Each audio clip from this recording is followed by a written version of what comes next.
Hello and welcome to Flippin Through, the internet's #1 Mad Magazine news, review, and interview channel. And today we're flipping through Mad Magazine number 213, released March 1980.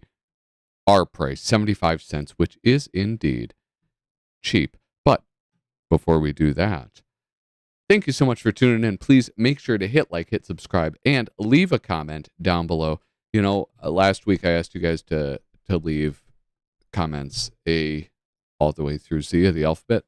Didn't do it. I didn't even get the letter A, which I'm disappointed.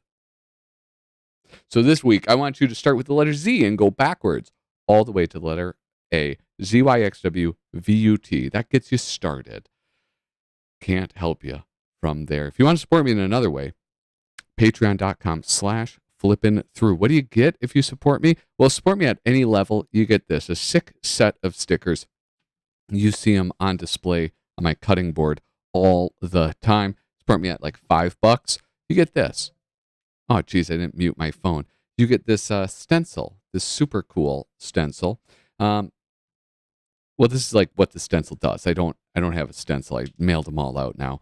And I don't know, I guess like $5 too. I don't know what to price this at, so give me a break.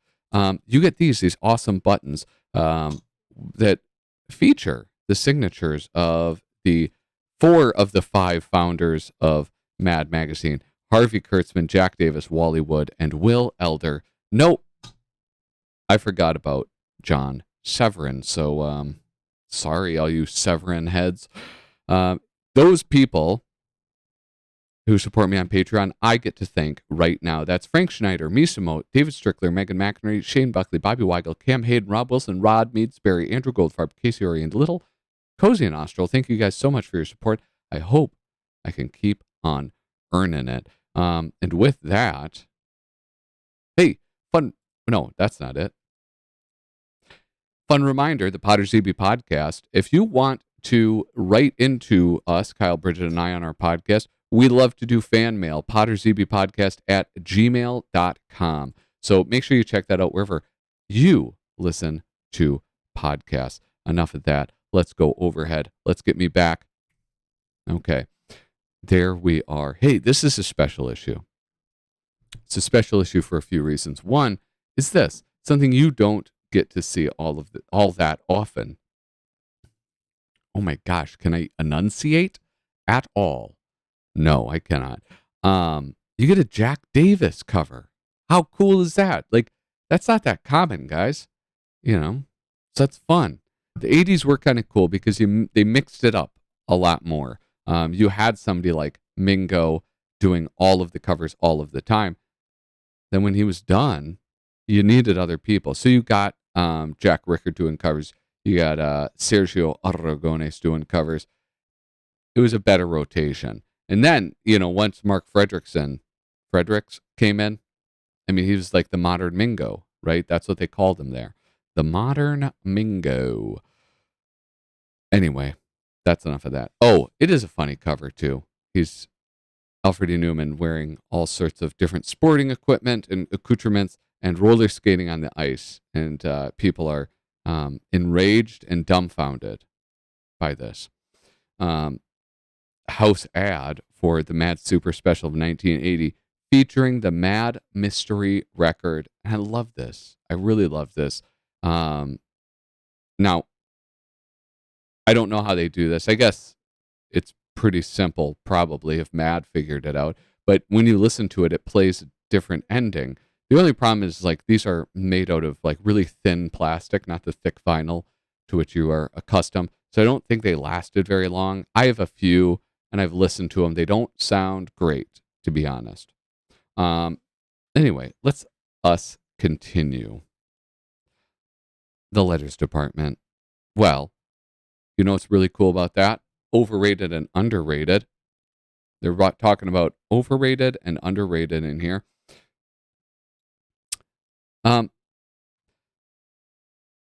Overrated, underrated book. Fay Wray is overrated. Jessica Lange is underrated. Steve Martin is overrated. Rodney Dangerfield is underrated. Margot Kidder is overrated. Michelle J. Caprara is underrated. Michelle J. Caprara, Detroit, Michigan. First off, Margot Kidder is underrated. Second off, I guess like Steve Martin probably was a bigger name than Rodney Dangerfield, right? He was a prop comic turned film superstar. This Fay Wray from King Kong, you can't possibly think she's overrated. Like, where does she rate? That's it's insane. That's insanity. Now, something else that this issue has that I really like is the statement of ownership, management, and circulation. This is something that magazines are legally required to do. And look at here. We can see what the numbers are. So total copies printed in 1980. They're coming down, right, from their pinnacle. Will it focus, please? It can't. Sorry, guys. Can it focus there? Beautiful. Barely. It's barely focused. It's a tenuous focus. Total copies printed. Total number of copies printed. 2,380,565. And then the actual number that's of copies of a single issue. Oh, so this is like there's the average and then the highest numbers, I think. I can't read this because it's either so small here that I can't read it or so blurry on my screen. Then you have paid circulation. So over half of the numbers that they have are from subscribers. Mail subscriptions. Oh, I'm sorry. No. Over half of them are through, I understand, newsstand is over half. 94,000. So like a third approximately is mail subscriptions. And total paid circulation, 1.5 mil. Those are numbers. Imagine if MAD was selling numbers like that these days. That's like unbelievable. That would be unheard of. I don't think any magazine does numbers like that. Okay, how about this? Moonraker as 00 money sign Moneyraker. I love that. Moonraker is a horrible James Bond movie, I think. That's like when they were in the middle of like the sort of like super kitschy stuff, right? This is when it was the most like, his name's Jaws and he has Jaws. Well, look at this guy's going to throw a hat. Isn't that funny? Anyway, I wasn't a fan. I like the more serious Bond stuff. I like Sean Connery smacking people around. Anyway, what do I like about this? Why am I excited about this? This is a Harry North Esquire. This is a Harry North Esquire. What is this called? Why can't I think of the word? Art. Mockery. Parody. That's what I was looking at. Parody. Harry North Esquire is like this very elusive creature. Not much is known of Harry North Esquire, but he has a really cool style. What's weird about it, though, is it goes from like this, which looks very nice and more polished, to stuff like this, which does not look very polished. And I really like his style. He usually draws them a little bit more grotesque. But I think that, he's trying to do a Mort Drucker here, right? He's got the first billing for the movie parodies. I think he's trying to do his best job. Well, I think he's trying to do what he thinks they want him to do. So it does look a little different than us hairy heads, as we're called. It looks a little different to what us hairy heads are accustomed to. But it's filled with such great details. So many like fun little chicken fat things squeezed in hither and yon. And I don't know. It's sort of like when I found that Jack Davis one a couple weeks ago. You get them so seldom that it really is a treat to find them. Yeah, I don't know. That's all. Surefire Well, let's start. Why go to the unnecessary expense and bother of installing alarms and other forms of security systems to discourage thefts when all you need are MAD's surefire burglar deterrents for the wary home or apartment dweller? Sharpshooter, member of the National Gun Lovers Association. I think that there is something like counterintuitive where um, sometimes houses like that, and I know automobiles with NRA stickers on them, they're often broken into because there's a higher likelihood that there will be a weapon. And people like weapons, specifically criminals like weapons. So it might not be the deterrent that you think it is. Um, what is it? This is one of my favorites. Selma, don't come in. The boa constrictor got loose again. Signed, Stan. Dear mailman, we found bloodstains all over our mail. They must be yours. Next time you put the mail in our slot, please be sure to keep all parts of your body well clear of the opening. The Limpkins. P.S. Any sign of that book we sent for, The Care and Feeding of Wild Jungle Cats? We got some Joe Tiger. What was that? Tiger Joe? You guys remember that Netflix show that everybody was wild about because of COVID? Don Martin looks at Dracula. Okay, few things I like about this. One, I like the take on a mad look at. I think I pointed out in one of my YouTube shorts that a mad look at isn't something that Sergio started. It's something that he took over. Even in the process of him taking it over, other people did it too. Like Bob Clark did it. Paul Coker Jr. did it. I think Don Martin did a mad look at as well. So yeah, a lot of other people took on that mantle. So this is like pretty much a knockoff of it, but to me, that's just fine. Anybody can do a mad look at, even though it doesn't say a mad look at. Second thing I love about this, I love letters like this. I love it when people do these types of special lettering. I go ape for it. And I love to see it. That's all. So yeah, how about this one? Lift it up, dump him out of the coffin. Acme Brothers, Furniture Reclaiming Incorporated. How about this one?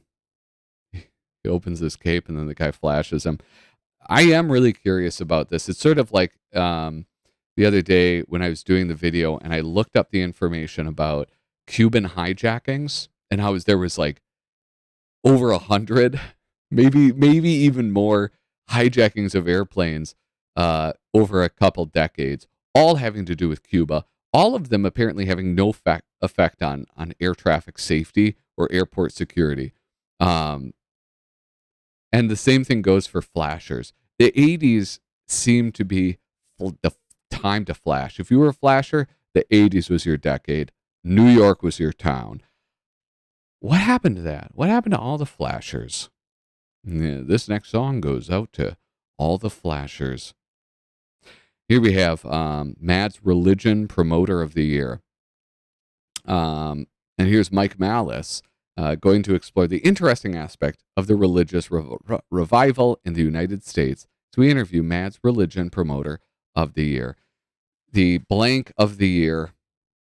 It's a classic MAD segment and one that I very rarely read. I get a little bit bored by it. I'm not going to lie. I don't know. There isn't like the pull that some of the other things have.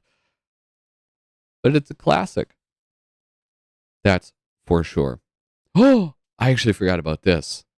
In the letters department, I wanted to point this out. They talk about the first installment of the Yellow Pages throughout history. And, well, it's too late now. Let's zoom in. This prompted, when I read this prompted me to go down a rabbit hole. And I'll explain it very, very shortly. Bob Clark doing the artwork. I can imagine this is obviously Bob Clark. Look at it. It's beautiful. That can't be Bob Clark, can it? I think this is like a clipping, right? But here we have Weird Walter's Reptile Farm. Save money on your next chivalry job by kissing one of our frogs and creating your own handsome prince. 1328 Highwayman's Highway. Wart Lips 2 3346. This is the rabbit hole that I went down. Why did they have words at the beginning of phone numbers, right? Flesh Peddler 95951. And this is Ethel Reed and son of Ethel Reed Talent Agency. 50 dim-witted jugglers under contract to serve you, supplying the kingdom with fools since 1321. Flesh Peddler 95951.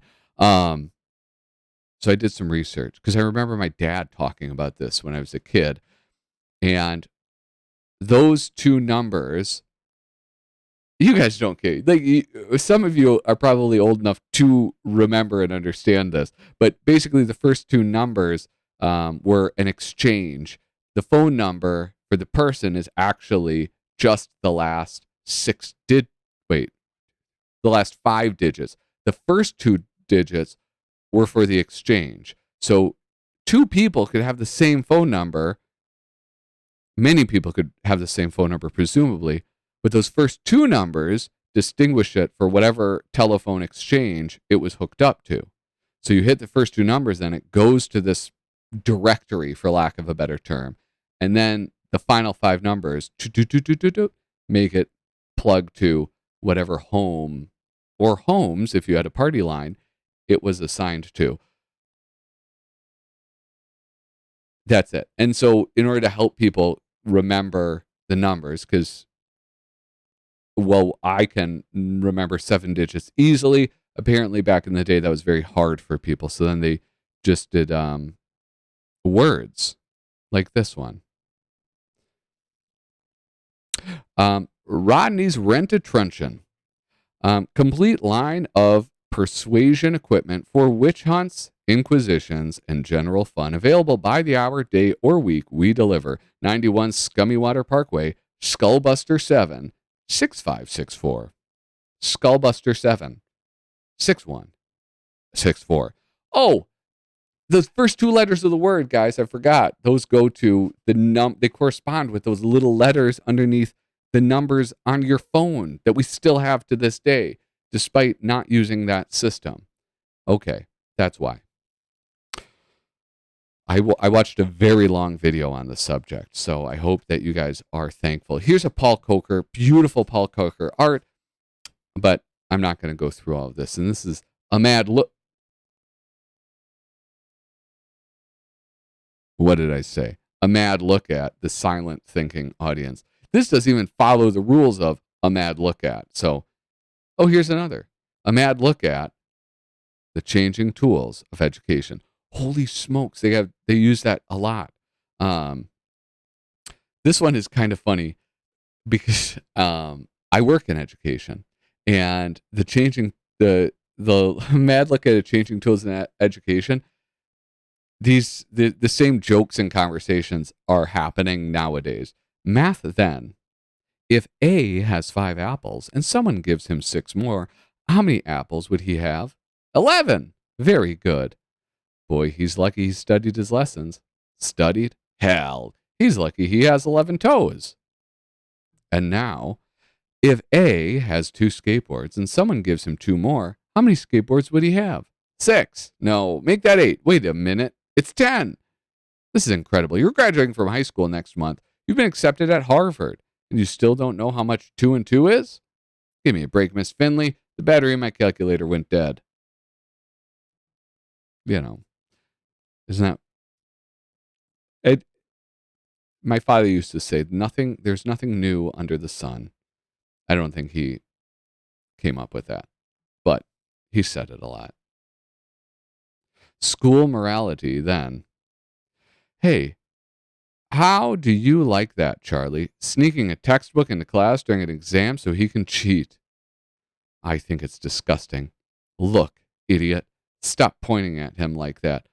I can't read your answers to the last question. And now, and our trained staff specializes in writing book reports, term papers, even a master's thesis on any subject you want. You expect me to take someone else's work and use it as my own? That's unspeakable, dishonest, and immoral. Hell, it's going to cost you $750. Make it $700, you got a deal. I don't know. I'm moving on.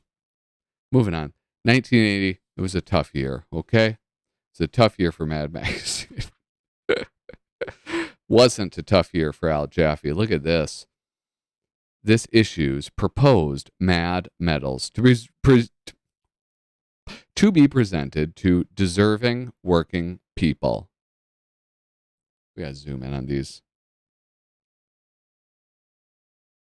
I always enjoyed these, and one of the things that I really, really enjoyed about them is the fact that,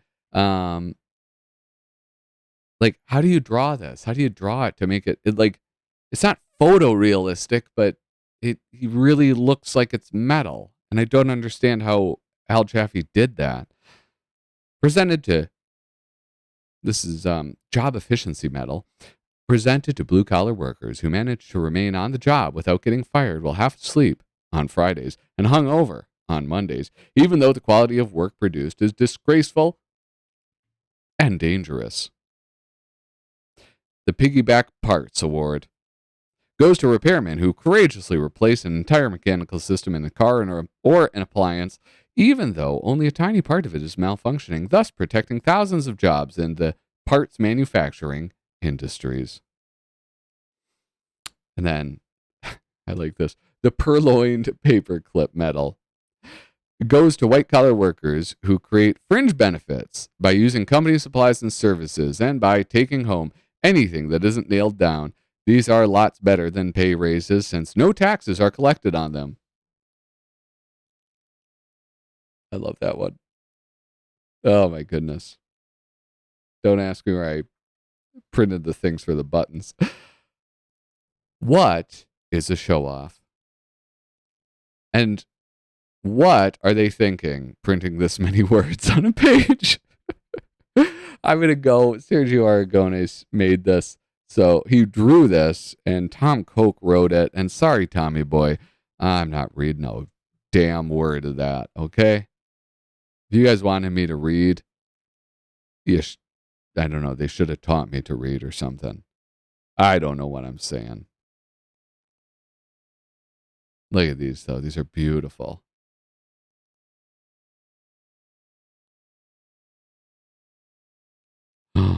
Oh, yeah, mink coat in winter. Dude, I want a fur coat. I think that'd be sick. I think I'd look good in a fur coat. All right? And for hot dogs with a hundo. I like this one. Lighting the smoke.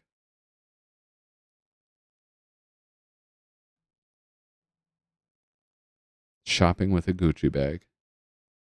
Anyway. I love it.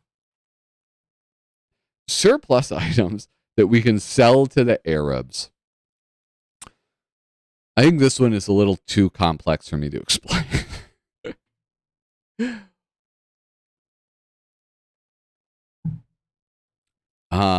But who did the artwork on it? That's right, Harry North Esquire. And if you look at this, you kind of get what I'm talking about with usually his art being a little more grotesque. It is not what you saw in that other one. And I'm gonna zoom in and kind of show it off. And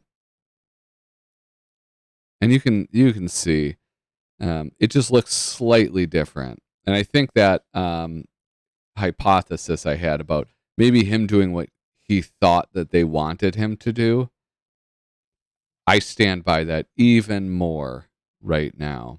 Hardy crabgrass seedlings. Spokane's World's Fair site. Dude, I wish they still did the World's Fair. Merv Griffin. Look at that Merv Griffin, right? Like, none of these, listen, the thing about, like, you can't look at the Arab faces because they're not drawing those. He's not drawing those to look flattering, right? But you look at Merv Griffin and it's like, it is a little more rough. Incompetent TV weatherman. Boy, has the weatherman ever gotten any respect? No, that's right. No, they have not. And here we have Rockhead 2. Angelo Torres doing Rockhead 2. Rockhead 2, if you're not familiar, is like, can you think of a better trilogy of movies than the first 3 Rocky films? No, you can't. And I mean, even so, like Rocky 4, even, I mean, those first 4 ones, they're flawless. Rocky 5 sucked. That was a disgrace. But then he comes back with Rocky Balboa, like in the 2000s. That was brilliant. And then he goes on with like those Creed movies. It's amazing. He's an amazing writer and an amazing actor. Now, this is actually kind of funny because here you have the commentary in the background. How come I get the feeling that I've seen this fight before? That's because you have seen it before, stupid. It's the last scene of the original movie. It's used to introduce the sequel. Don't forget, Rocky 1 won an Academy Award, by the way. You can do it, Rockhead. You're going to be champ. You're cheering for a guy who lost a fight we saw already. And I'm stupid? Hey, look at Rockhead. He's got a dumb, glassy look on his face. How long can he go on like this? Probably another 50 years. He looked like that before the fight started. And guess what? It's almost 50 years later from Rockhead 2. And it might actually be, we're really close to the 50th anniversary of Rocky 1. So they were right, man. They called it. You know, Larry Siegel called it. 50 years later, he's still doing it. My guy, Sly Stone, Sylvester Stallone. Sly Stallone is what I meant to say. Anyway, that was just a reason. That was just an excuse for me to talk about how awesome Rocky was as a movie series. One stinker out of a million movies. What big disaster has occurred on this page? Oh, it's so beautiful. Nuclear scares are with us, and we have to face it. All over the world, people are busy holding meetings so they can quickly pinpoint and identify any possible threat to their living area. But really, what big disaster has occurred on this page? No fold-in idea. Poor Jaffe. Poor guy. Pay toll, 50 feet. Anyway, you guys, that is it. Mad Magazine number 213. Pretty good issue, right? I mean, come on. It wasn't that bad, was it? Anyway, thank you guys so much for watching. Toodaloo.